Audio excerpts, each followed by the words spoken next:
No sex for Lent. For 40 days. No sexual intimacy of any kind. No nibbling, no biting, no scratching. No self-gratification. You won't last a week. The Hollywood film 40 Days and 40 Nights, starring Josh Hartnett, had very little to do with Christianity, despite revolving around the period of time in the Christian calendar known as Lent.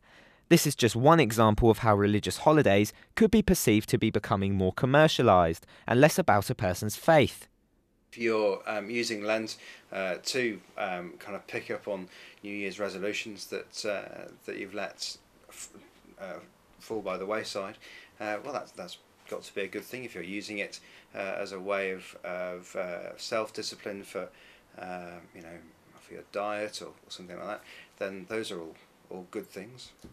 I wonder whether it has become commercialised. Because it's about sort of self-discipline and because it's about quite hard themes, I wonder whether people are really going to commercialise it. In the church today, in certain sections of the church anyway, it's waned in importance a bit. I mean, certainly for the Catholic Church, the Orthodox Church today, it's of huge significance.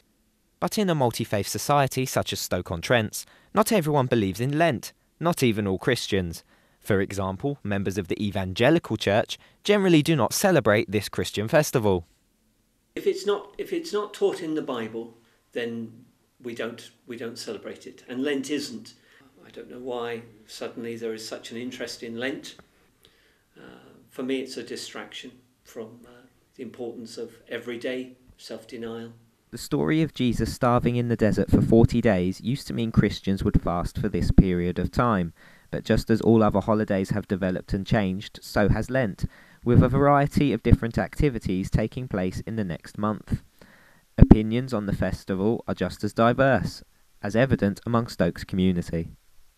I think many aspects of society which are mostly kind of Christian in sort of origin have become very sort of commercialised. And it's more one of those things that like people make a New Year's resolution that they don't stick to, and then they have Easter coming up where everybody eats chocolate, so they say I'm going to give something up, and it's normally like girls always pick something to do with like diet.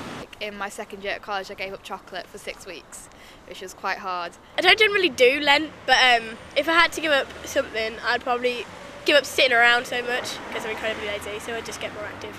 If I was to give anything up for Lent, it would be for religious reasons, as I am a Christian, but although I don't believe in doing it anymore because the values and morals have been sucked out of it by commercialism. I'm giving up fast food and alcohol that is not related to beer pong.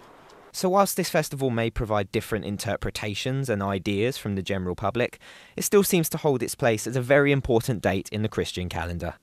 Maybe you have an out-of-the-ordinary way of celebrating Lent this year. If you do, you can let us know what it is on www.staffs.ac.uk/staffslive. This is Joe Cafaro reporting for Staffs News.